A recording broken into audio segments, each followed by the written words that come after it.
Eh bien, bonsoir à toutes et tous. Donc, nous voici pour le premier conseil municipal de l'année 2025. Alors, comme d'habitude, je fais une petite introduction. Donc, je reviens sur les vœux. Le 11 janvier, donc, avait lieu la cérémonie des vœux. Est-ce que c'est assez fort? Oui. Ce sont environ 400 personnes qui ont participé à ce moment de convivialité. C'est le comptage effectué par la direction de l'Ellipse qui avait prévu cette année pas moins de 100 places assises. C'est une très belle assemblée que nous avons reçue et je m'en réjouis. En préambule, j'avais indiqué ma vision de ce qui me semble devoir être le travail et la relation des élus municipaux entre eux. Et je reprends mes propos.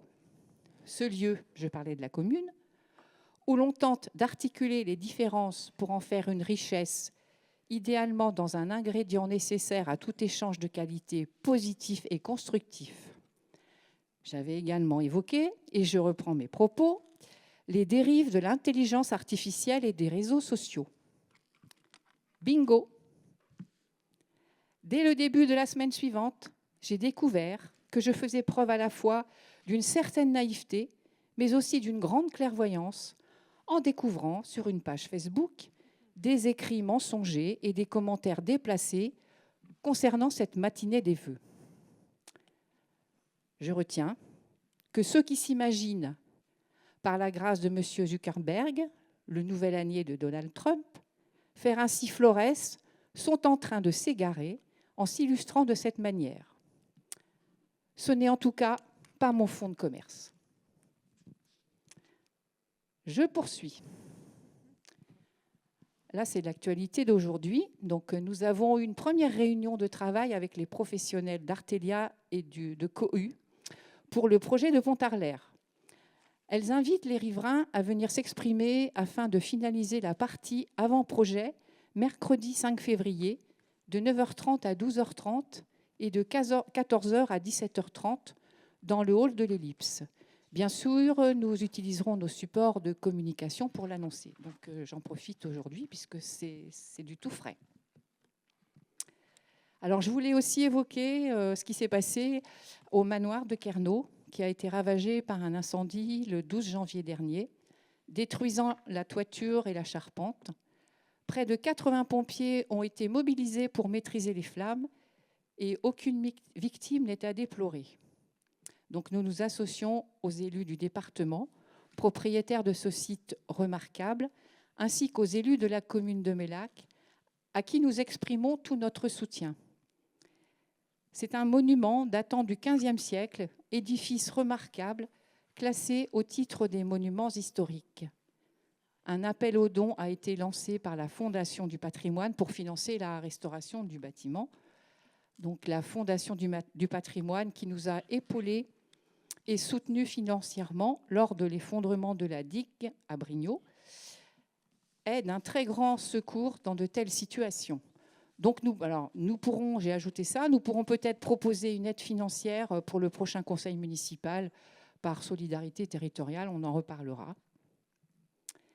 Et alors pour terminer sur une note optimiste, je tenais à féliciter toute l'équipe des 52 bénévoles et 2 salariés du cinéma Le Carfagny.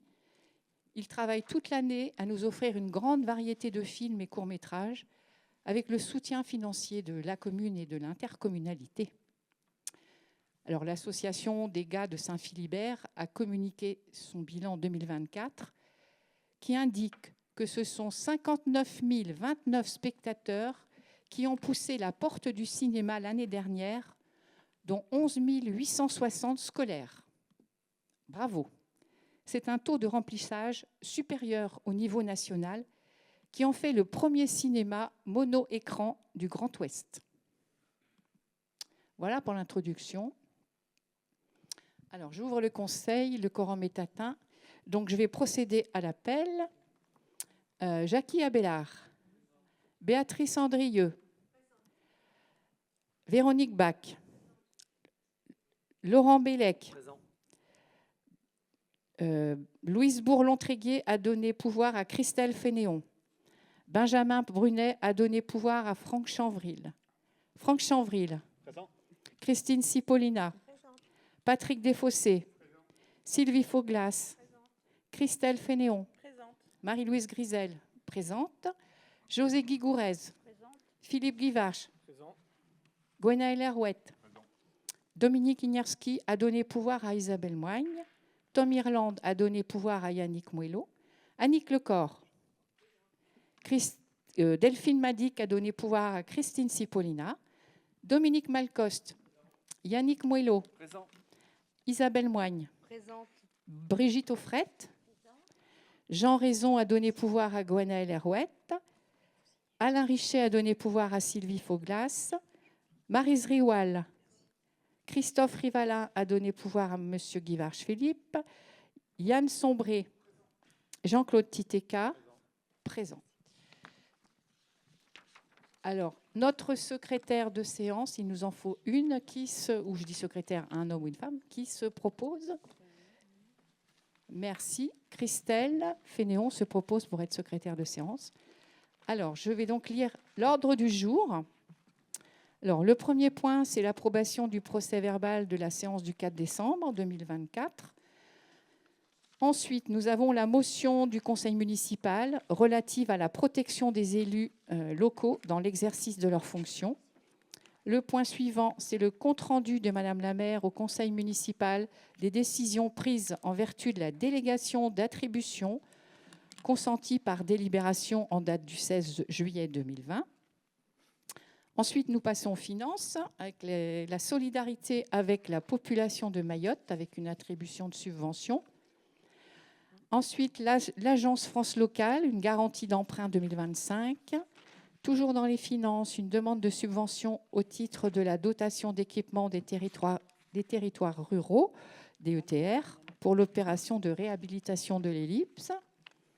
Toujours les finances, une demande de subvention au titre du pacte Finistère 2030, volet 1, pour l'opération de réhabilitation de l'ellipse. Ensuite, toujours par rapport à l'ellipse, une demande de subvention culturelle au Conseil régional de Bretagne.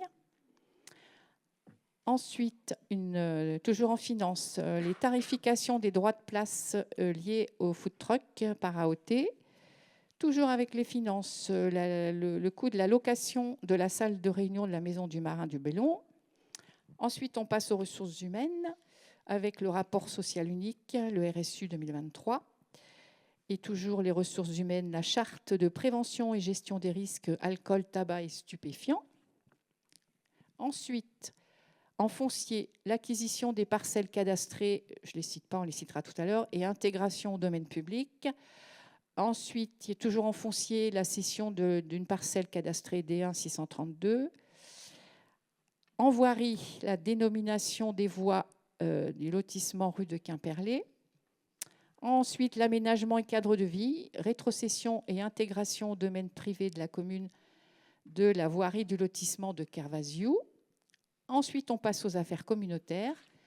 La convention de délégation de maîtrise d'ouvrage avec Quimperlé Communauté concernant le réseau pluvial, rue Pontarlier. Et toujours les affaires communautaires, la convention d'accueil des usagers de l'accueil de loisirs sans hébergement de Quimperléco au restaurant scolaire du collège Parc Arquette de Moëlan-sur-Mer. Et ensuite, les questions diverses. Voilà. Alors, je vais donc... Le premier point, enfin le point 0, c'est l'approbation du conseil municipal du 4 décembre. Est-ce qu'il y a des remarques, des questions? Non, il n'y en a pas. Donc nous allons passer au vote. Qui est contre? Qui s'abstient? Qui est pour? L'unanimité, merci. Alors le premier point, c'est la motion du conseil municipal relative à la protection des élus locaux dans l'exercice de leurs fonctions. Donc, je vais lire. Hein. Donc, à l'occasion du dernier carrefour des communes, une réflexion a émergé concernant les conditions d'exercice des fonctions d'élus locaux, en particulier s'agissant des conflits d'intérêts. De nombreuses voix d'élus se font écho de la difficulté de remplir nos missions en raison de la complexité des réglementations, de l'alourdissement des contraintes financières et de l'agressivité qui se développe dans notre société. Ces facteurs pèse de manière significative sur l'engagement quotidien. Face à ces difficultés, nombreux sont les maires, adjoints et conseillers municipaux qui ont témoigné, envisagé de renoncer à leur mandat, bien qu'ils se soient investis corps et âme pour le service de leur territoire. Cette situation suscite aussi des interrogations au sein des équipes municipales sur la poursuite des engagements au-delà de 2026. Il est donc nécessaire que les parlementaires prennent l'initiative d'une nouvelle proposition de loi clarifiant et simplifiant les règles régissant les conflits d'intérêts des élus locaux dans l'exercice de leurs fonctions. Il est nécessaire que cette loi établisse aussi aussi précisément et concrètement que possible la notion de conflit d'intérêts pour permettre aux élus d'appréhender les situations à risque et pour éviter les interprétations floues et divergentes. Le principe d'absence de conflit d'intérêts dans tous les cas où l'élu siège dans une structure qui poursuit des missions d'intérêt général pour le compte de la collectivité dont il est élu et que les sanctions soient proportionnées pour garantir l'équilibre entre les faits reprochés et les peines encourues. Ensuite, la possibilité pour les élus locaux de faire prévaloir leur droit à l'erreur pour tous les cas où un magistrat aura établi que l'intérêt général et la probité n'auront pas été lésés.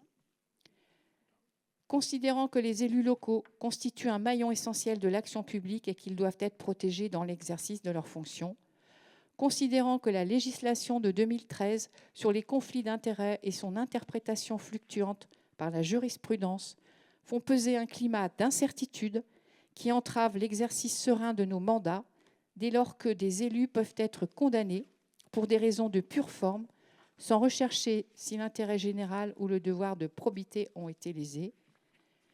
Considérant que les lois de 2021 et 2022, qui ont cherché à corriger certains effets néfastes de la loi de 2013, n'y sont pas complètement parvenues, il est donc proposé au Conseil municipal de valider cette motion relative à la protection des élus locaux dans leur exercice de leurs fonctions. Voilà, donc il nous faut voter. Y a-t-il des questions ou des remarques sur ce point? Oui, Monsieur Titeka, vous avez un micro? Oui, enfin, j'ai déjà fait ces remarques en commission. Je partage cette motion avec quelques réserves par rapport au problème de protection des élus. Je voudrais qu'ils soient d'abord protégés par rapport aux corrupteurs éventuels. Il y a des agents économiques qui existent à travers le pays. Et quand on voit l'exemplarité qui est menée au plus haut niveau de l'État, on voit récemment quelque chose qui est en train de se passer, les choses sont en cours, le procès est en cours. Je pense qu'il faut faire attention à la corruption. C'est un élément très important. Je crois que cette motion ne le précise pas, mais j'aimerais quand même qu'on en parle. C'est quelque chose d'important. Je crois qu'il faut protéger les élus aussi de ça. Les agents économiques existent et ceux-là, ce sont les corrupteurs le plus souvent. Et ceux-là, je voudrais qu'on fasse aussi attention. Et malheureusement, je dis malheureusement, la loi n'est pas assez ferme par rapport aux corrupteurs et par rapport disons ça, je crois que c'est quelque chose de très important. Et je ne sais pas, je voterai cette motion parce que je la partage et je crois que mes collègues d'autres communes l'ont partagée aussi. Donc je la partage complètement, mais je voulais quand même qu'on fasse très attention à ce que cette motion ne serve pas à certains à dispenser de certaines responsabilités. J'entends tout à fait, vous avez raison d'évoquer le sujet sous cet angle. Je ne pense pas que parmi nous, voilà. Donc je pense qu'on est tous d'accord là-dessus, et tant mieux. Jusqu'à maintenant, il n'y a jamais eu de souci de ce côté-là, et je souhaite que ça continue et que ça perdure dans ce sens. Oui, c'est sûr. Mais on a la chance à Mouellan, pardon ? Cette motion est générale. Oui, bien sûr. En tout cas, on a bien entendu, et vous avez raison de le souligner, Monsieur Titeka. Merci. Alors, ensuite, alors là, c'est... Ah oui, pardon, du coup, vous m'avez perturbé. On passe au vote. Qui est contre? Qui s'abstient? Qui est pour? Merci. Alors, le deuxième point, il va falloir prendre acte des décisions prises en matière d'arrêtés municipaux. C'est classique, hein.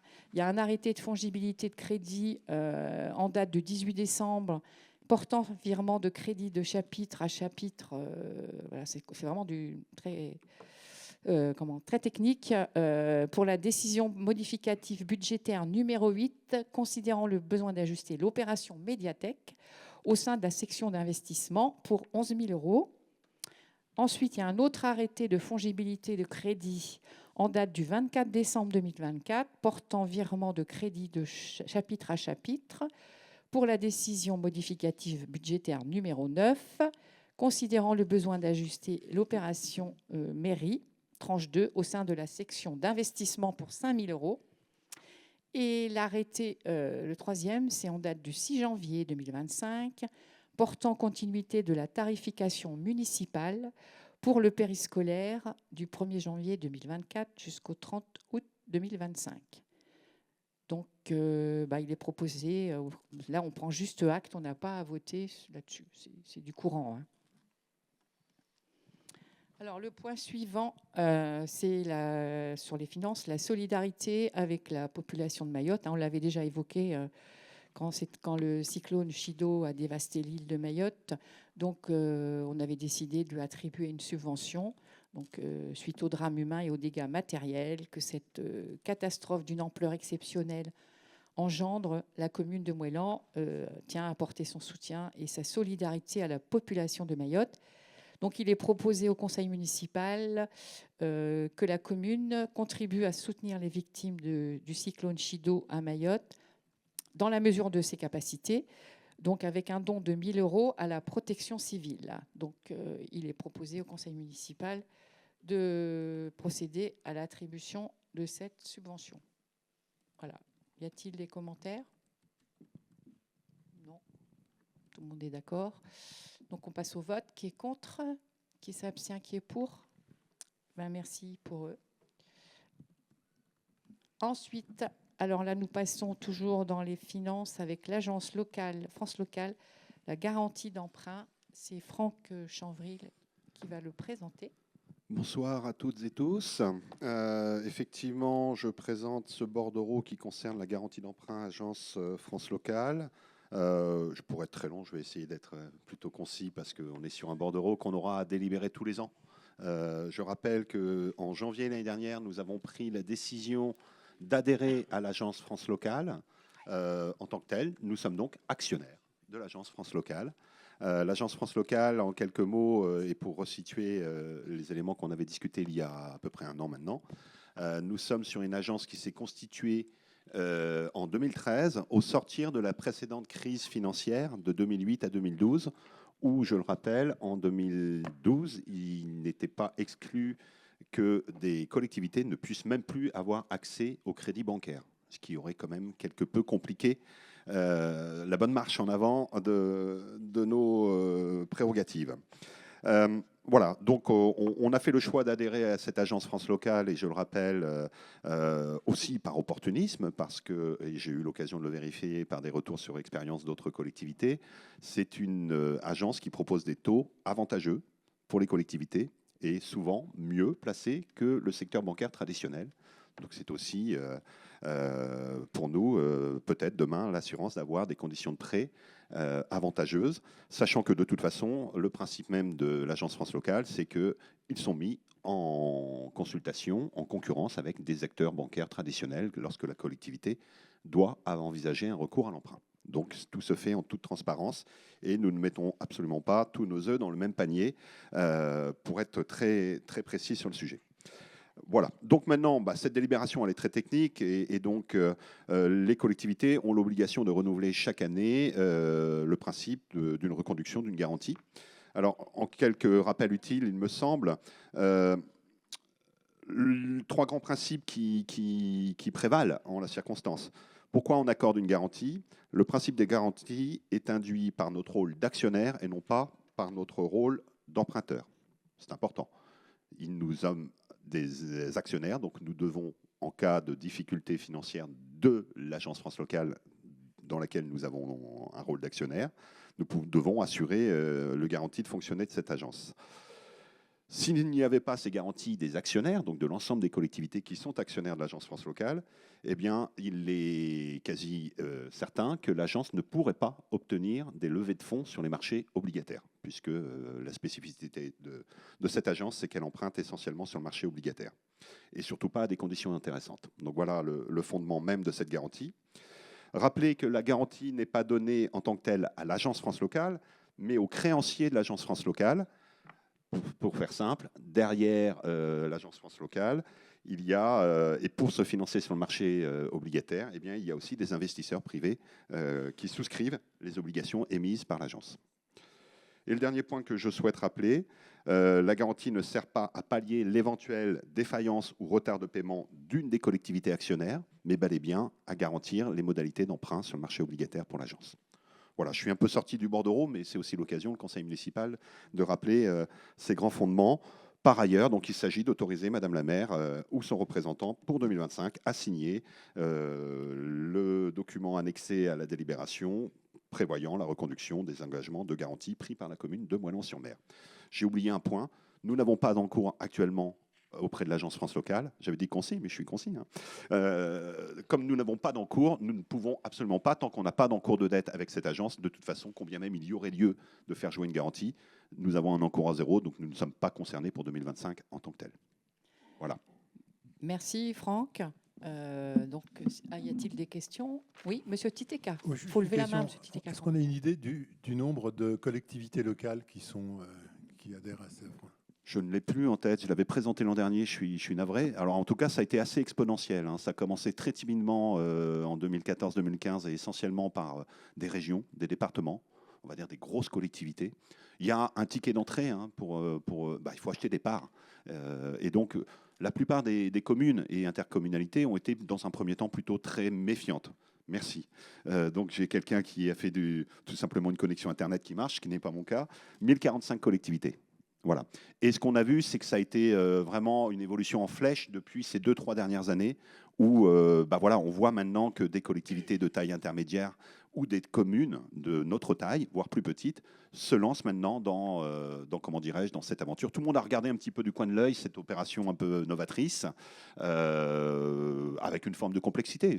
Effectivement, on n'est pas, quand on est dans une collectivité, envisager devenir actionnaire d'une agence bancaire, bon, c'est très très loin de nos réalités du quotidien. Mais pour autant, voilà, le retour sur expérience des premiers qui se sont lancés dans l'aventure ont été véritablement très concluants.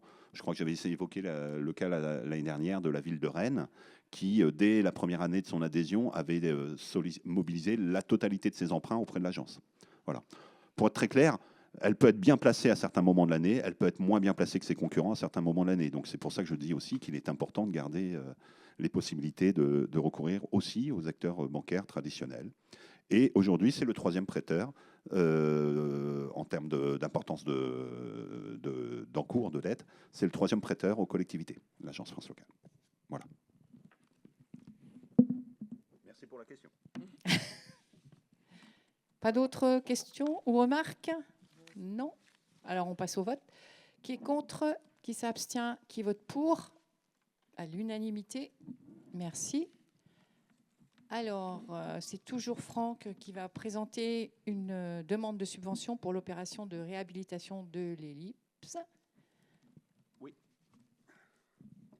Je prends le temps de connecter mon écran juste pour présenter et pour que tout le monde puisse avoir accès au cœur de ce bordereau ou ces bordereaux, c'est-à-dire le plan de financement qui va être décliné ce soir en 3 délibérations, puisque nous présentons une délibération pour chacune des organisations territoriales pour lesquelles nous allons, ou pas d'ailleurs, pour lesquelles nous allons solliciter un financement. Donc, en quelques mots, pour les bordereaux 5 à 7, après, si vous le souhaitez, on les votera en groupé ou on pourra faire un vote séparé de chacun des bordereaux. Vous nous direz ce qui vous convient le mieux. Rappelez simplement qu'effectivement, ce centre culturel, nous avons l'honneur de débattre encore ce soir, eh bien, il a 20 ans. Donc 20 ans de bons et loyaux services, au service de la culture et du bien vivre ensemble. mais il a un petit peu l'âge de ses artères, donc il commence à nécessiter un certain réinvestissement de notre part, enfin de la part de la collectivité qui gère le lieu, bien entendu. Les sommes qui sont présentées dans le bordereau sont assez conséquentes, comme vous avez pu le constater, puisque nous envisageons effectivement un projet de réhabilitation et de modernisation de l'ellipse qui est évalué à 450 000 € hors taxe, avec trois enjeux forts derrière ce plan de financement. J'ai été coupé, je ne sais pas pourquoi. Voilà, ça va revenir. Merci. Trois enjeux forts, trois axes. Moderniser le matériel scénique, son et lumière. Mettre au goût du jour aussi un équipement comme le nôtre qui existe, vous le savez, à l'échelle du territoire de Quimperlé et qui rayonne au-delà du territoire de Quimperlé Communauté. Donc réinvestir dans le matériel scénique, son et lumière. Remplacer les gradins et fauteuils, mais aussi réhabiliter un peu le plancher de scène qui sont quand même un peu usés et un peu obsolètes. Je crois qu'on a eu quelques soucis dernièrement sur l'assise des spectateurs dans ce beau lieu. Et un dernier axe qui concerne plus à propos la modernisation des loges et de l'office de restauration. Donc les sommes en jeu, vous les avez à l'écran, je les rappelle. Sur un budget estimé à 450 000 € hors taxe, le poste principal, c'est la mise en conformité de l'éclairage et le passage au LED, avec un investissement à hauteur de 190 000 €. La modernisation de la sonorisation et des techniques son pour un investissement à hauteur de 120 000 €. Le changement des assises reste un budget conséquent également, 83 000 €. Et sur des enjeux moindres, la rénovation du plancher de scène, 10 240 €, la modernisation des loges, 46 760 €. Donc le plan de financement qu'il vous est proposé ce soir, c'est de solliciter le financement de l'État à hauteur de 120 000 €, c'est-à-dire à peu près 27 % de cette somme globale.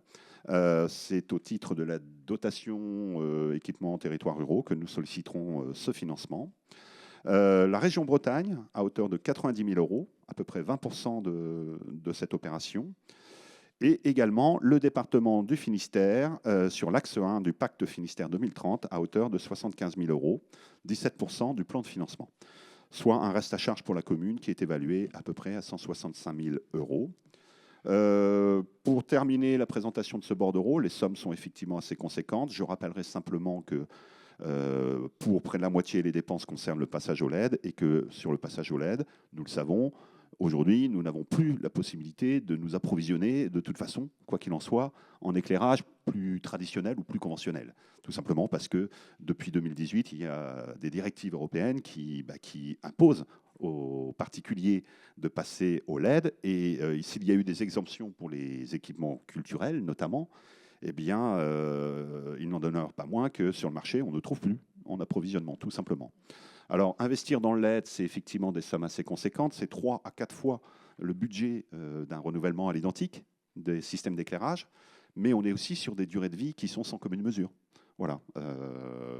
Et je rappellerai enfin que le retour sur investissement, il est réel, puisque le LED génère des économies importantes, tant en consommation d'énergie, et on peut escompter de 80 à 90 % de baisse des consommations énergétiques quand on investit en LED, premier point. Et c'est aussi beaucoup moins de consommables à acheter derrière par rapport à des systèmes d'éclairage beaucoup plus conventionnels. Je ne rentre pas trop dans la technique, mais les techniciens connaissent bien ça. Et dernier point, c'est aussi beaucoup moins de coûts de maintenance pour l'organisation des spectacles. Le budget LED, 190 000 € est conséquent. Alors, il ne faut pas y voir que 180 000 € d'achat de luminaires. Derrière, il y a tous les enjeux de réinvestissement dans tout ce qui est câblage et enjeux de connexion, connectique. Voilà ce que je peux dire sur ces 3 bordereaux. J'aurais donc présenté par ce propos les bordereaux 5, 6 et 7. Et puis, je vous laisse poser vos questions et nous dire si vous souhaitez un vote unique ou si on vote chacun des bordereaux. Vous avez des questions, Monsieur Guivarch? Non, pas de questions. Une remarque favorable à ces demandes de subvention. L'ellipse est un bel outil de rayonnement pour la commune. Juste préciser que dans le contexte actuel, aucune subvention n'est garantie au niveau espéré. Nous sommes bien d'accord et nous le regrettons. J'espère que vous le regretterez avec nous également le mois prochain, quand on débattra des orientations budgétaires. On aura sans doute un échange assez nourri sur le sujet. Nous n'avons pas de loi de finances, donc nous avançons dans une part d'inconnu. Pour autant, ce n'est pas de notre fait si nous présentons ce bordereau ce soir, puisque malgré tout, et l'État le premier nous dit déposez vos dossiers de demande de subvention avant même qu'on ait voté un budget d'ailleurs. Ce qui peut poser question au demeurant. Moi, ça me pose question depuis des années. Mais c'est comme ça. C'est la machinerie. Pour autant, la machinerie administrative ne s'arrête pas, même si on sait que rien ne se passera en instruction avant probablement quelques mois. Donc voilà, il faudra qu'on ait les assurances aussi que ça ne bloquera pas les temporalités de mise en œuvre de ce beau projet. Et je suis heureux que vous considériez que c'est un investissement heureux pour la commune, tout simplement parce que y a aussi des questions d'organisation derrière. Pour pouvoir faire tous ces travaux, il va bien falloir qu'on s'organise et qu'on puisse le faire à certaines périodes de l'année où ça gênera le moins possible l'activité du centre culturel. Voilà, donc pour autant, voilà, on va attendre. Peut-être aurons-nous un budget au mois de février et de la neige à Noël prochain, je ne sais pas. Mais voilà, on est de toute façon dans une obligation à instruire avant fin janvier, peut-être même avant fin janvier, pardon, pour ce qui est pour le moins des demandes État. Voilà, et le département demande généralement aussi à ce qu'on se positionne avant même qu'on ait voté notre budget plus traditionnellement en février, mars ou avril. Oui, monsieur Titeka, oui. Oui, quelle durée vous estimez à peu près, vous prévoyez pour l'ensemble de ces travaux? Moi, je partage aussi complètement ce besoin, mais à quelle durée à peu près vous estimez? Alors là, On va faire par tranche, parce que si on fait une durée, ça risque d'être très long. Et vu la programmation culturelle et puis toutes les demandes d'associations, il va falloir qu'on peaufine et qu'on fasse par tranche, peut-être une tranche lumière, une tranche sol, une tranche pour les sièges. Je pense, mais bon, pour l'instant, on l'a pas encore. On va essayer de faire au mieux, mais c'est vrai que ça va impacter, ça c'est sûr. L'ellipse va être fermée pendant un certain temps. Ceci dit, moi je voulais ajouter ça.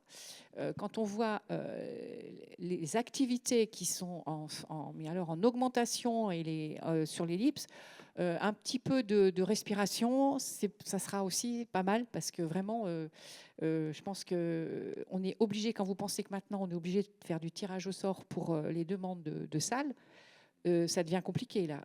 Il y a énormément de demandes, ce qui est bien, hein, ça veut dire que nos associations sont très dynamiques. Mais pour le personnel, on n'a que quand même 2 agents. C'est un gros travail. Et moi, je dis, pardon. Et pour les travaux aussi, oui, bien sûr. Donc, en plus, ça va aussi soulager le personnel, le fait de revoir ces sièges-là. Il y a quand même eu 2 accidents de travail avec ces sièges qui tombaient. Donc, c'est aussi pour le bien-être au travail. Moi, j'y tiens énormément. Donc voilà, on va essayer de faire par tranche, mais on vous tiendra au courant, bien sûr. Hein. Toutes les associations seront informées. Je me permets de vous compléter, Madame la maire. On a aussi, on l'espère, un planning de travaux pour les ombrières photovoltaïques qui est à l'instruction. Le permis de construire est à l'instruction.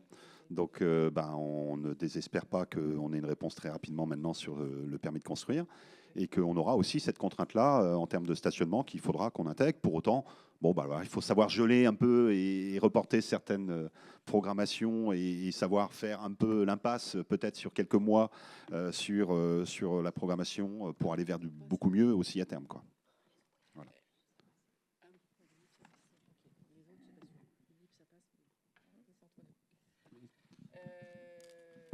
Y a-t-il d'autres questions par rapport à ça?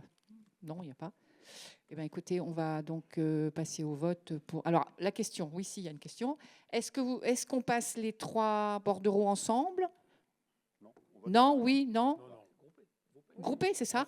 Donc, on fait les 3 en même temps, parce que de toute façon, les demandes de subvention, vous n'allez pas les contre, nous non plus. On croise les doigts pour en avoir. Je ferai tout pour en avoir avec le département, parce que là, c'est vrai qu'on se voit régulièrement, il n'y a pas de souci. Je pense que je vais me bagarrer pour avoir une belle subvention avec le département, je vous le dis. Donc, on vote les 3 en même temps. Donc, qui est contre? Qui s'abstient? Qui est pour? L'unanimité, merci. Alors, c'est toujours Franck. Là, on passe au droit de place des food trucks. La même chose. Oui, alors pour être très précis, on parle des droits de place pour les food trucks liés par une convention d'autorisation d'occupation temporaire, puisque nous avons déjà délibéré en décembre Ça, c'est dernier passé, d'accord. de forfait journalier pour les food trucks hors convention d'autorisation d'occupation temporaire. Donc nous venons régulariser en fait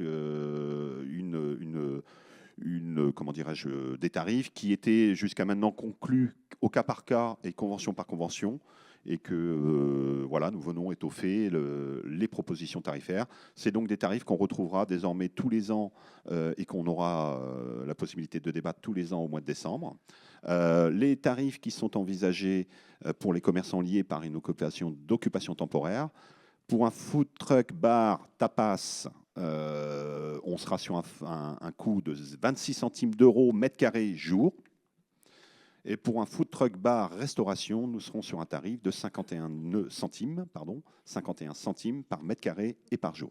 Voilà ce que nous venons proposer par cette délibération qui complète donc la délibération d'ensemble des tarifs de décembre dernier. Y a-t-il des questions, des remarques? Non, il n'y en a pas. Eh bien, on passe au vote. Qui est contre? Qui s'abstient? Qui vote pour? L'unanimité, merci. Alors, c'est toujours Franck sur la tarification de la salle du Marin sur le port du Bélon. Oui, je vais là aussi présenter la grille tarifaire. Hop. J'ai oublié de le faire précédemment, mais il y en avait que deux. Hop. Pardon.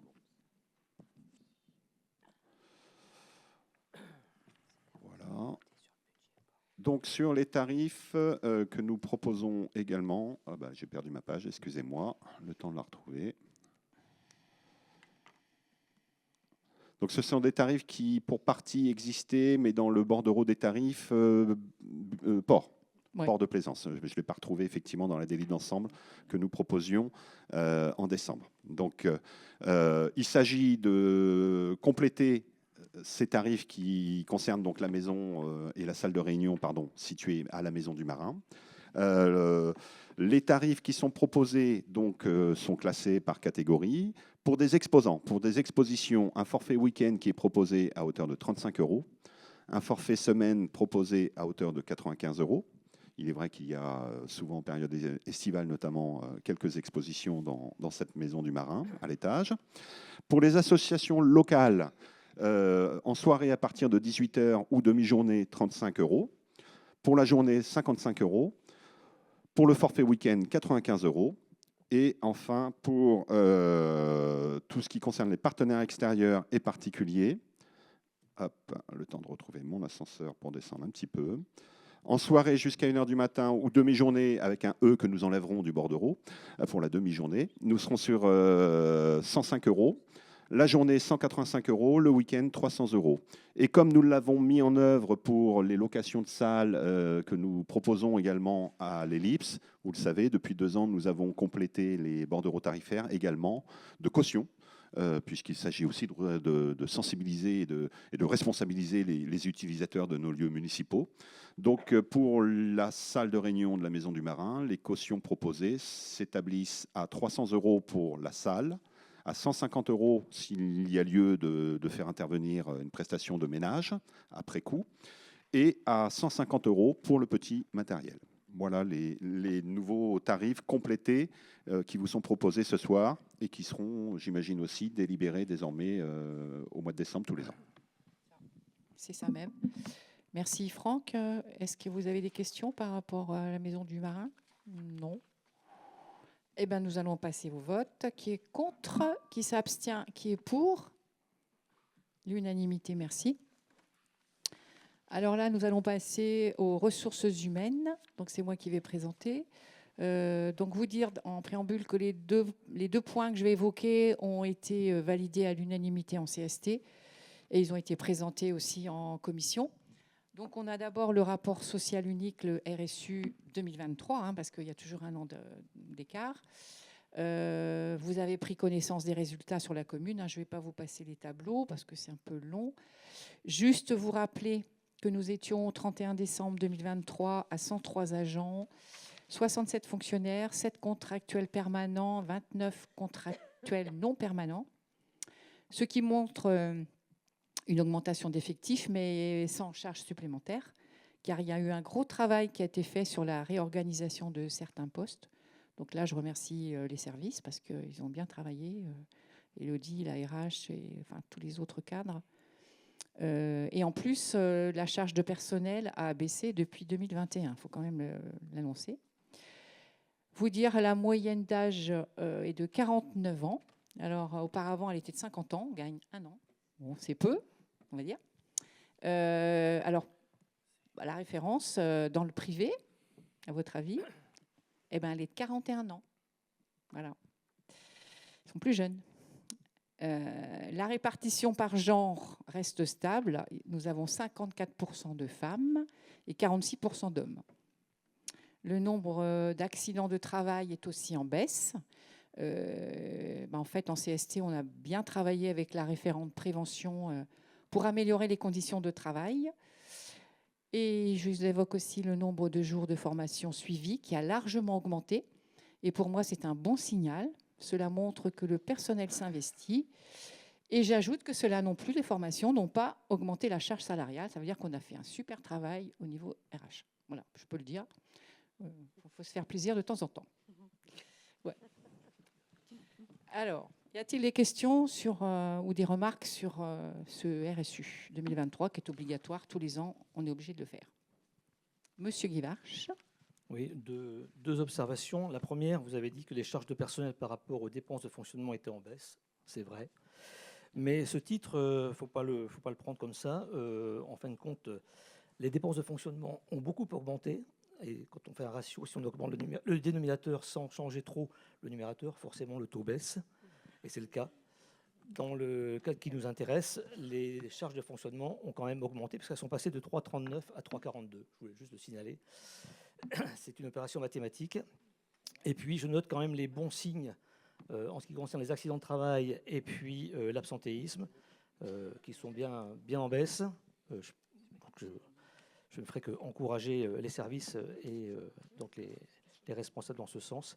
Je note quand même un fort taux d'absentéisme au niveau des fonctionnaires à 11,76%, ce qui représente quand même 12 agents qui sont absents sur 103 toute l'année. Eh ben, ils sont malades, je suis désolée. L'absentéisme, on ne peut pas le contrôler, à moins que vous, c'est vrai que vous aimez contrôler les chiffres, vous allez pouvoir contrôler les absentéismes du personnel, mais moi, je suis désolée, moi, je ne peux pas le faire. Les gens, ils sont malades, ils ont le droit d'être malades, comme tout le monde. Hein. Bon, après, vous reprenez des chiffres, mais quand vous dites qu'il y a eu des augmentations, oui, Franck, si tu veux aller sur les chiffres. On a eu ce débat-là au moment du vote du compte administratif, c'est objectif. Au compte administratif, on parle de l'année 2023. Au compte administratif 2023 versus le compte administratif 2022, il n'y a aucun tour de passe-passe, vous le savez très bien. Ça a diminué. On l'a dit, on a débattu. Vous n'étiez pas d'accord, mais vous contestez, pour le coup, des faits attestés dans un document qui passe au contrôle de légalité, monsieur Guivarch. Sur l'absentéisme, je me permettrai de vous rappeler que vous citez l'absentéisme global. Il y a plusieurs choses. Il y a l'absentéisme maladie ordinaire. Celui-là, effectivement, dans une certaine mesure, par des actions de management, il est dit compressible. Je n'aime pas le terme, mais il est dit compressible. C'est vrai que par le travail, la sensibilisation et le management au quotidien, il faut être vigilant, effectivement, sur cet absentéisme maladie ordinaire. Pour ce qui est des longues durées et des longues maladies, c'est là-dessus qu'on a des ratios qui sont malheureusement dégradés.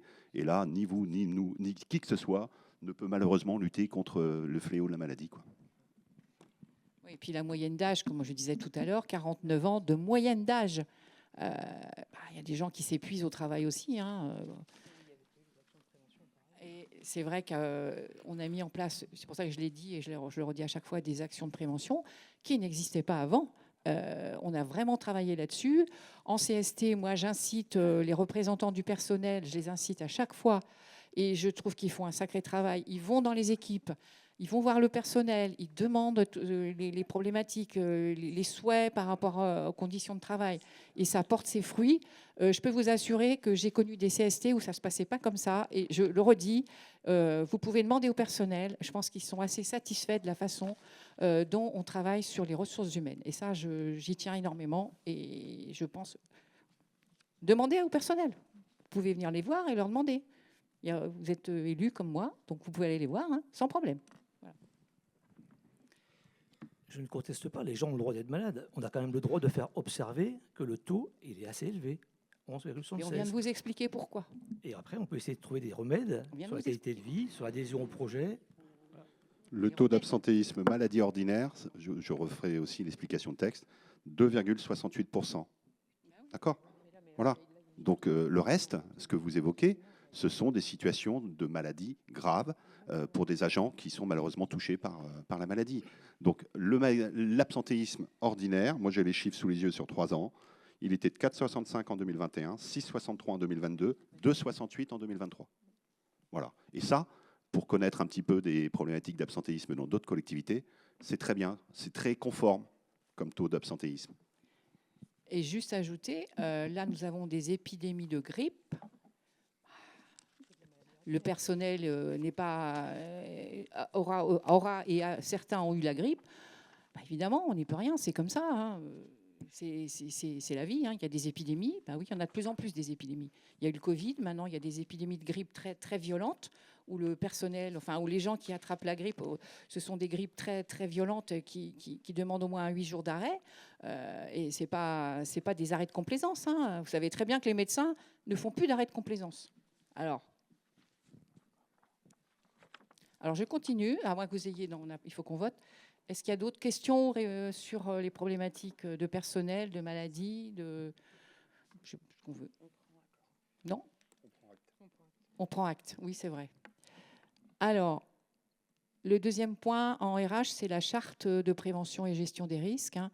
Alcool, tabac, stupéfiants, on peut peut-être ajouter aussi certains médicaments. Alors, ce projet de charte a été présenté aux agents lors du CST d'octobre. On a échangé longuement là-dessus parce qu'il y avait un besoin. On n'en avait pas. Il y avait rien sur les problématiques d'addiction. Et c'est vrai que c'est un problème. Il fallait qu'on trouve un protocole. Et comme convenu, et après retour des représentants du personnel, donc nous l'avons présenté au dernier CST et il a été validé. Donc l'objectif de cette politique de prévention et de gestion des risques est de réduire, ça vous vous en doutez, hein, significativement les conséquences liées surtout à l'alcool en milieu professionnel, dans le but d'améliorer la santé des agents et pour prévenir entre autres les accidents de service. Donc vous voyez, ça rejoint le premier point. Bien sûr, la vigilance est de mise pour les autres addictions. Hein, on ne va pas revenir là-dessus. Je ne vais pas reprendre. Vous avez eu ça en commission. Je ne vais pas reprendre tous les textes sur cette charte qui devrait nous aider. Bon, ceci dit, je vais quand même dire une chose. Il y a la théorie, puis après il y a la pratique. Alors quand on est sur le terrain, c'est peut-être plus compliqué à mettre en place, mais on espère ne pas avoir à l'utiliser, ou au moins le moins possible. Voilà. Est-ce qu'il y a des questions sur la charte ? Non ? Pas de questions ? Eh bien écoutez, on va pas... là, il n'y a pas de vote non plus. Hein. Si, là, il y a un vote par rapport à... Ah oui, pardon. Donc là, on vote. Qui est contre ? Qui s'abstient? Qui est pour? Merci, l'unanimité. Alors maintenant, on passe au foncier avec Gwenaëlle Arouette.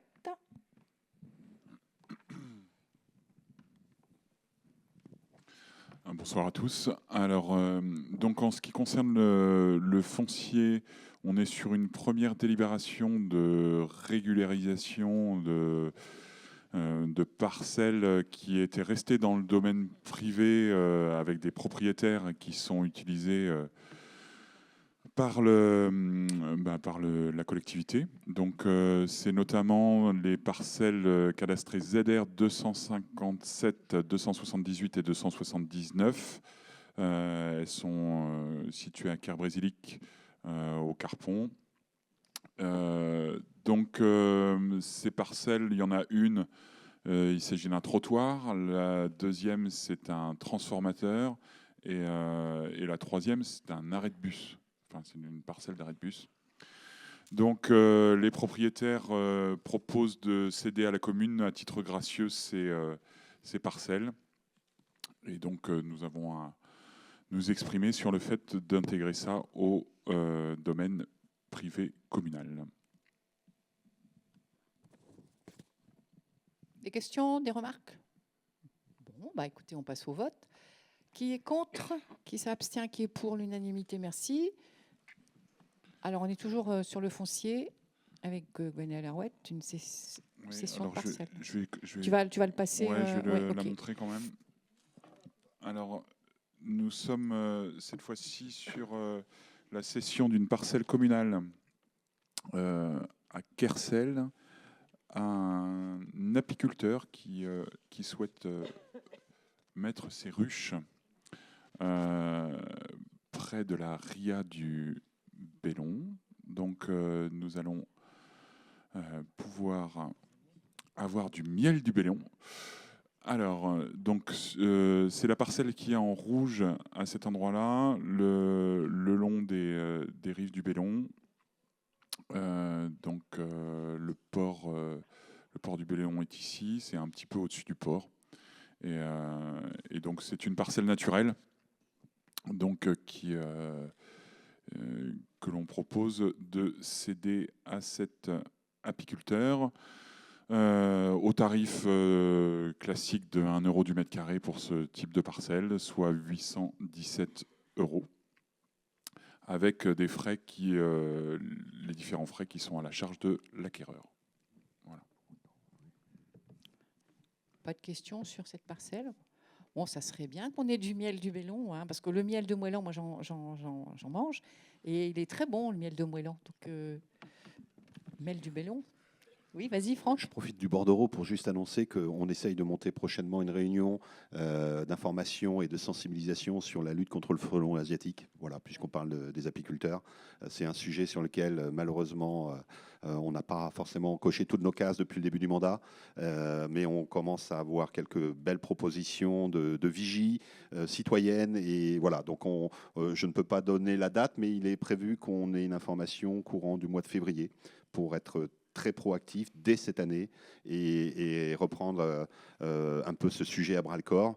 Il est vrai que le sujet avait un peu évolué au plan national avec une information un peu malheureuse qui avait été dispensée et que j'avais retenue aussi en 2021 qui annonçait que les campagnes de piégeage du frelon étaient le bilan impact sur la faune, sur la flore, sur les insectes était contestable, puisque les pièges pouvaient attraper bien plus que des frelons. Mais voilà, les choses ont évolué, la doctrine nationale a été remise en cause là aussi, et aujourd'hui, il y a même eu un projet de loi proposé par un sénateur l'an dernier qui a été voté à l'unanimité sur le sujet de l'urgence de resensibiliser, de remobiliser sur ce bel enjeu. Voilà. Et en priorité aux abords des ruchers. Pardon pour la quinzaine commerciale. Bon, c'est bon, donc il n'y a plus qu'à voter. Qui est contre? Qui s'abstient? Qui est pour? L'unanimité. On lui souhaite de bien travailler sur ses ruches.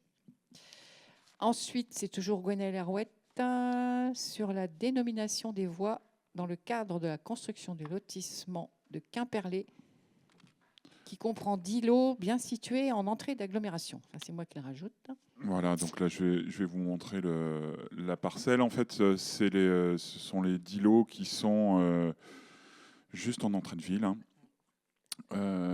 Et donc, il faut qu'on nomme ces deux rues. Alors, vous voyez, il y a une rue et une impasse. L'impasse que vous voyez ici, là, qui concerne 4 maisons et les autres lots sont dans la rue. Donc, pour la rue traversante, on propose de la nommer rue Alice Mia, qui était une personne qui a beaucoup milité pour le sport féminin. Voilà. Ensuite, sur l'impasse, on décline nos impasses avec nos oiseaux marins. Et donc, il est proposé de nommer cette impasse l'impasse des aigrettes. Des aigrettes garzettes. Non, pas, je rajoute garzette parce que c'est le modèle qu'on a dans le coin. Mais c'est l'impasse des aigrettes.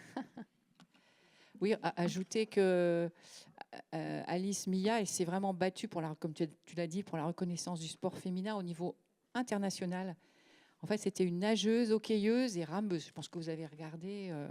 Et elle était présidente des sociétés féminines sportives de France.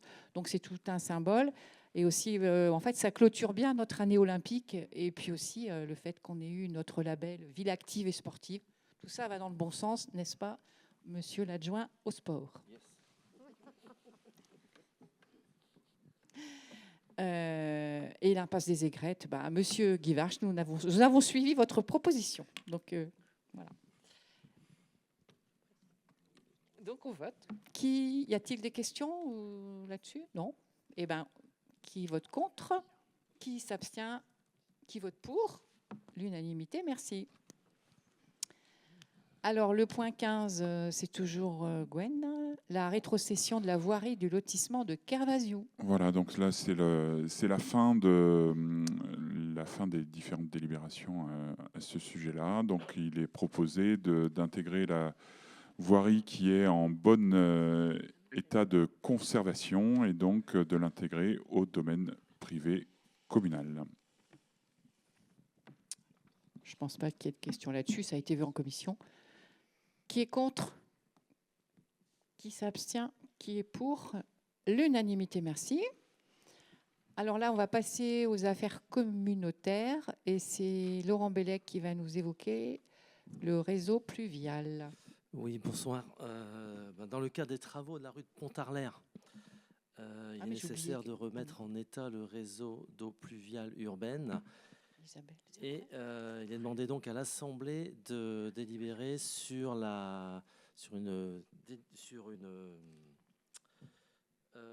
d'autoriser Madame la maire à signer une convention avec Quimperlé Communauté qui a la délégation, qui a la compétence eau pluviale urbaine. Voilà. Y a-t-il des questions là-dessus? Non. Eh bien, nous passons au vote. Qui est contre? Qui s'abstient? Qui est pour? L'unanimité. Alors là, il y a toujours un sujet communautaire. C'est Isabelle Moigne sur la LSH qui va nous le présenter. Bonsoir à tous et à toutes. Donc, Quimperlé Communauté a déjà d'ailleurs voté ce bordereau, mais nous devons aussi de l'accompagner puisque c'est dans le cadre de la restauration scolaire des ALSH et que nous fournissons, nous, communes, les repas aux ALSH et surtout évidemment celle de Moëlan-sur-Mer. Donc, afin de répondre à la demande croissante des familles d'accueillir plus d'enfants au centre de loisirs de Moëlan-sur-Mer sur les périodes hors scolaires, Quimperlé Communauté souhaite transformer son espace de restauration en salle multifonction. Des travaux de réaménagement sont prévus bientôt. Quimperlé Communauté a proposé au conseil communautaire de délocaliser la restauration dans les locaux du SELF du collège Parc Arquat avec maintien de la liaison chaude assurée par la cuisine centrale de notre commune. Cette proposition a été approuvée par les élus de Quimperlé Communauté, ce que je disais tout à l'heure. Et il revient maintenant à notre municipalité d'approuver cette organisation établie en concertation avec les services de la cuisine centrale, dont les termes de coopération sont établis par voie de convention présentée en annexe. Je pense que je ne vais pas vous lire toute l'annexe qui est assez longue. En tous les cas, nous pouvons, juste un commentaire supplémentaire, nous féliciter de cette mutualisation de restauration. Je crois que c'est dans l'air du temps de faire des économies. Et donc, par rapport à un projet que nous aurons, c'est un bon signal que nous donne le département Quimperléco. Et aussi, on peut remercier le collège et en particulier le principal du collège qui a été très, très positif dans cette situation. Voilà. Merci Isabelle pour ces précisions. Y a-t-il des questions là-dessus? Non. c'est vrai que c'est un bon signal pour notre futur projet, enfin, notre projet éventuel d'une, bon, on va le dire, hein, d'une école et d'une cuisine mutualisée. Bon, pour l'instant, l'AMO est parti, on attend les résultats, mais c'est un bon signal. S'il n'y a pas de questions, on passe au vote. Qui est contre? Qui s'abstient? Qui est pour? L'unanimité, merci. Alors, avant de terminer ce conseil, je voulais juste vous donner 2 petits points concernant la communauté d'agglomération. Jeudi 22 décembre, alors, à l'espace Benoît de Groux, alors je ne sais pas si vous y étiez, mais il y avait du monde, nous avons organisé dans le cadre de notre politique de l'habitat et de la santé une réunion sur la qualité de l'air dans le cadre de la seconde campagne de mesures de radon sur le territoire. On a eu 90 personnes. C'est la 2e réunion. La première, on avait eu plus de 100 personnes. C'est la 2e réunion. Elle a eu un franc succès. Donc, il y avait plusieurs Molanais qui étaient présents, qui sont repartis avec des kits de dépistage. Alors, il y a une autre distribution qui est prévue demain, mais je vous le dis quand même. Mais en fait, il y a même plus de. En fait, tout est réservé. N'y allez pas, à moins que vous ayez déjà réservé votre kit. Ça a vraiment énormément de succès. On va essayer avec l'ARS, parce que c'est l'ARS qui nous donne les kits gratuitement, d'en avoir d'autres. Mais ça fonctionne très bien et on est très content aussi parce que les gens sont intéressés par ce sujet. Et alors, toujours une autre réunion publique d'information qui va avoir lieu sur les aides d'amélioration des logements, donc dans le cadre de la politique de l'habitat. Nous organisons une réunion publique sur les aides financières disponibles pour les travaux d'amélioration de la performance énergétique ou d'adaptation du logement à la perte de l'autonomie, parce que c'est vrai qu'on vieillit.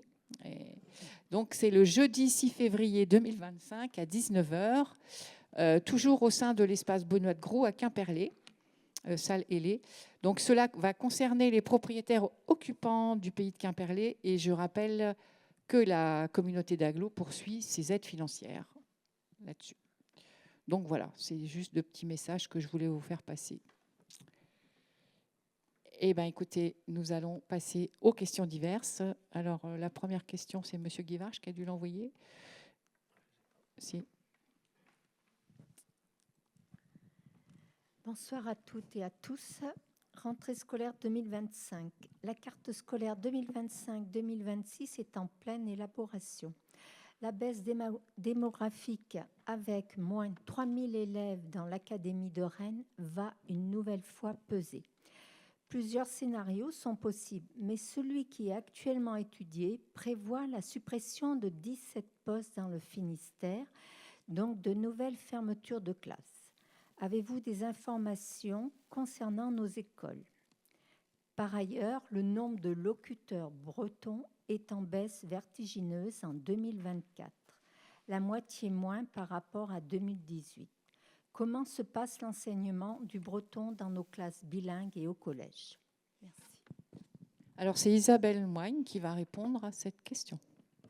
Oui, donc je vais faire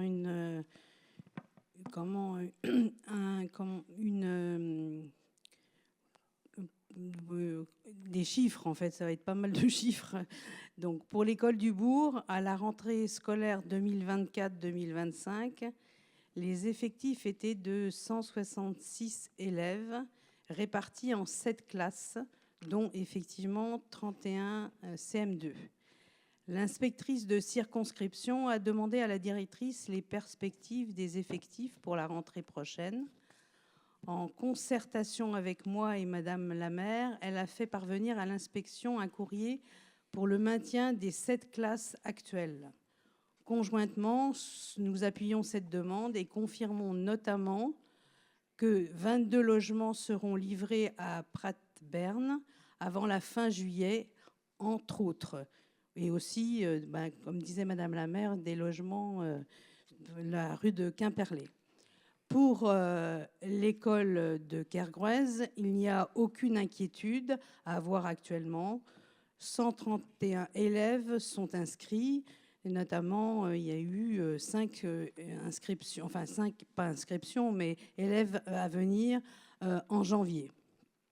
On aurait même peut-être des inquiétudes sur le nombre de classes et la capacité de l'école de Crèvecoeur à les recevoir, si ça continue à être augmenté. Quant à l'école de Kermoulin, les chiffres sont les suivants. Monolingue, 35 élèves, perspective pour la rentrée prochaine, 35 élèves.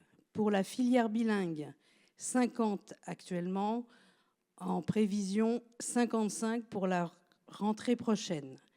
Il n'y a pas eu d'appel de la part de l'inspection à la directrice de l'école pour une fermeture de classe. Donc, a priori, aucune inquiétude. Pour répondre à la deuxième partie de la question concernant le collège, les élèves de 6e et de 5e ont 1 heure d'initiation au breton. Ils sont 13. Et en 4e et 3e, ils ont 2 heures d'initiation au breton et ils sont 7. Ce qui fait un total, si je ne me trompe pas, de 20 élèves qui ont de l'initiation au breton au collège. Alors, l'initiation au breton, c'est évidemment pas l'option breton. Concernant l'option breton, nous sommes en très bonne concertation avec le principal du collège pour permettre son ouverture. Je rappelle que toutes ces questions sont abordées dans le cadre du comité consultatif de la langue bretonne, dont fait partie M. Christophe Rivalin et qui est au courant de ce sujet. Pour continuer la réponse à vos inquiétudes concernant toujours les locuteurs qui parlent breton, je précise qu'effectivement, il y a 107 000 personnes qui parlent breton selon la dernière étude commandée par la région Bretagne et communiquée le 20 janvier contre 214 000 en 2018. Les enfants de moins de 15 ans ne sont donc pas comptabilisés dans ce chiffre. Ils sont 20 000 à être scolarisés, que ce soit dans les filières bilingues publiques, les écoles Diwan et les écoles privées. Une baisse qui était attendue du fait de la moyenne d'âge de 70 ans du bretonnant. Le profil rajeuni est actuellement de 58,5 ans par an. La part chez les 25-39 ans est passée de 0,5% à 1,5%. Donc, ça rajeunit, mais effectivement, ça diminue. L'Office public de la langue bretonne, Office public Arbrezonnec, insiste donc, il faut renforcer les filières bilingues. Notre municipalité, en signant la charte IAD Arbrezonnec, soutient la langue et sa filière par différentes actions comme l'initiation au breton à la crèche et les séances bébés lecteurs à la médiathèque, car c'est ainsi que l'on pourra donner envie aux jeunes parents d'inscrire leurs enfants en filière bilingue. Nous prenons donc notre part à la promotion de la langue et de sa continuité. D'autres diraient de sa survie au regard de sa baisse vertigineuse, comme il est dit dans la présentation. Moi, je préfère dire le renforcement de son apprentissage et la volonté de l'action positive. Merci Isabelle pour cette réponse très détaillée et riche. Est-ce que ça vous convient comme réponse? Oui, je pense. On est bien détaillé. Mais c'est bien aussi parce que ça nous oblige aussi à travailler sur le sujet. Voilà. Alors, Monsieur Titeka, je vous ai donné vos questions. Merci. Non, mais la première question, elle est simple. Hein. La mairie a-t-elle été informée? Il faut prendre le micro. Pardon? Le micro? Excusez-moi. La mairie a-t-elle été informée d'un accord ou contrat passé entre la Poste et le magasin d'Intermarché de Moëlan? Et si oui, quels en sont les termes? La réponse va être rapide, c'est non. Moi, je l'ai découvert en allant au magasin. Donc, j'ai eu l'occasion d'échanger après avec Monsieur Lejoin, mais je lui ai dit, mais en fait, c'est privé, on n'a rien à voir là-dessus. Ça n'a aucun impact après sur... Intermarché est privé, mais pas la Poste. Ah oui, la Poste, bah oui, mais ça, c'est leur problème. Hein. Nous, on n'a pas été informés. Hein. On ne nous a rien demandé. Hein. Non, non. Voilà. Je ne peux pas vous en dire plus. Non, mais comme on subodore que la Poste a des tendances à aller plutôt vers le maintien juste de la banque postale, c'est un peu ce qui se passe un peu ailleurs. Hein. Ouais. Voilà. Et les services annexes, bon, on les délègue. Quand on voit, alors ça peut satisfaire certaines personnes, mais ça pose quand même quelques problèmes. Ne serait-ce que, on a vu ce qui s'est passé à Kergouès, on a vu ce qui se passe un peu ailleurs, hein, c'est pas une nouveauté. Donc je pense que là, il faut quand même, c'est un problème important, et il y a quand même des gens qui s'inquiètent du maintien de la Poste à Moëlan. Alors, quand vous évoquez Kergouès, ça s'est passé après, si je ne me trompe pas, Intermarché. Là, par contre, ils nous ont quand même sollicité. On a eu une petite réunion. Et nous, c'est eux qui nous ont demandé la fermeture de Kergouès. Hein, parce qu'en fait, la fréquentation était en chute libre. Nous, on a souhaité trouver une alternative. En fait, on a réussi à se mettre d'accord avec le proxy. Et au moins, il y a quand même, moi j'y vais, il y a quand même l'activité postale au proxy. Hein. Donc, on a quand même réussi à garder quelque chose à Kergouès. Mais pour le bourg, on n'a pas été concerté du tout. Hein. Bon, je leur ai dit à la Poste hein, quand on les a vus pour Kergouès. Mais non. Mais je ne pense pas que ça ait vraiment... Enfin, je vois à la Poste qui est à côté de la mairie, là, elle tourne toujours autant. Hein. Oui, mais enfin, on voit le postier qui est des fois à Clohard, des fois à Moëlan, ça dépend. Voilà. Non, mais l'utilisation des personnels est quand même un petit peu plus intensive. Ça, c'est sûr. On est entièrement d'accord. Mais nous, on ne peut pas grand-chose. Ouais. Votre deuxième question, du coup ? Alors, deuxième question, c'était... Bon, là, comme on est dans une commune où le vélo est roi, c'est très bien. Se poser la question parce que s'il serait possible de couvrir le parc à vélo au cinéma Kerfani, parce que l'ensemble des gens mettent leur vélo quand il pleut sous le hall qui est juste devant le cinéma. Et en fait, là, il est pas protégé aujourd'hui, le parc à vélo. Et alors, les vélos électriques, ça pose quand même quelques petits problèmes. Et souvent, les gens qui ont des vélos électriques les mettent sous l'avancée qui est... Voilà. Alors, vous allez me répondre que c'est de la responsabilité du cinéma. Et non. Non ? Ah non. Attendez la réponse. Là, vous faites les questions et les réponses. De mauvaise façon.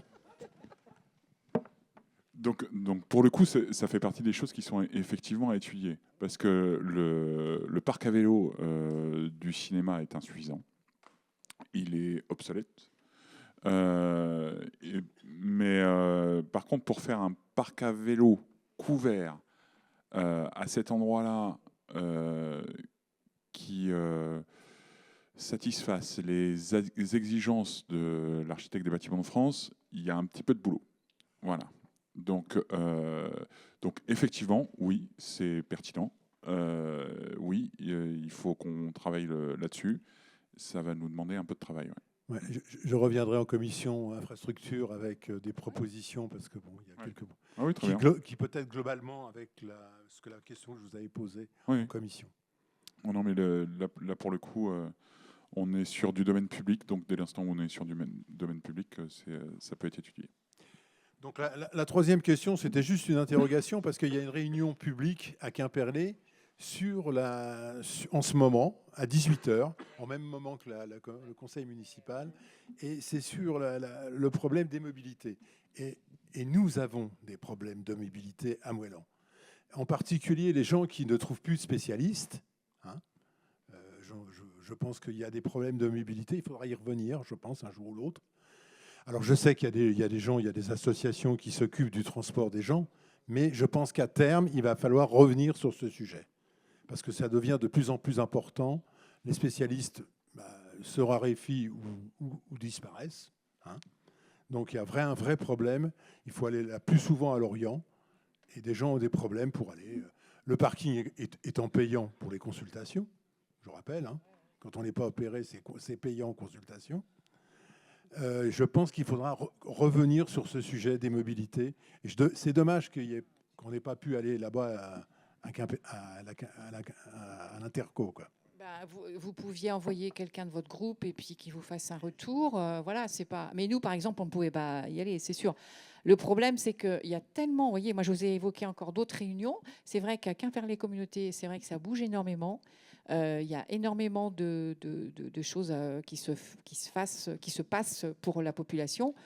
Bah, ça se chevauche. Demain, nous, par exemple, demain, moi j'ai une commission aménagement. Bah, vous y êtes. Bon, ben voilà, je me demande s'il n'y a pas encore autre chose en même temps. Et en fait, ça déroule. Et oui, on ne peut pas être partout, hélas. Bon, après, sur les problèmes quand vous évoquez, et vous avez raison, les problèmes de mobilité par rapport à tout ce qui est, comment dire, médical, je pense que Gwen voulait dire un petit mot là-dessus. Je voulais simplement dire qu'en ce qui concerne les mobilités, il y a une augmentation du nombre d'arrêts et de rames de trains qui vont faire tout le Sud-Bretagne. Là, c'est une excellente nouvelle. Hein. Et pour le coup, toutes les communautés de communes du Sud-Bretagne se sont fédérées pour investir à l'augmentation du nombre de TER, et je pense qu'on peut vraiment s'en féliciter. En ce qui concerne les déplacements, on parlait des déplacements médicaux, il ne faut pas oublier Cartan, hein, l'association Cartan qui fait un excellent travail. Et donc, donc ça me permet de faire un petit peu de pub pour leur activité et remercier les bénévoles. Voilà. Et donc, les mobilités, on ne pourra pas aller sur un sujet avec une solution. Il faut travailler sur l'ensemble, c'est-à-dire le covoiturage, les associations qui peuvent être solidaires. On peut travailler sur le transport à la demande, on peut travailler sur les lignes de bus classiques, le TER, etc. Toutes les applications qui sont mises en ligne pour mettre en relation les différents usagers. Il faut travailler sur tous les sujets en même temps, en fait, pour voir le vélo électrique. Pardon. Donc toutes ces alternatives, il faut travailler sur toutes ces alternatives en même temps et soutenir tout ce qui fonctionne, en fait, là où nos citoyens s'emparent, en fait, enfin, quand nos citoyens s'emparent de certaines solutions, il ne faut pas hésiter à les soutenir. Et peut-être ajouter aussi, quand vous évoquez les spécialistes, il y a quand même pas mal de spécialistes qui maintenant viennent faire des permanences à l'hôpital de jour à Quimperlé quand même. Hein. Il y en a quand même. Mais bon, effectivement, il n'y en a pas assez. Mais ben voilà, ça dépend lesquels. Mais là, je pense qu'on a fait le tour avec Gwen de toutes les possibilités de transport, et on en a quand même quelques-unes. Donc voilà. Mais on est tout à fait d'accord avec vous. Après, on n'a pas la main sur les installations des spécialistes. Hein. Même des médecins. Donc, voilà. Bon, écoutez, le conseil est terminé. Merci de votre participation et de votre présence.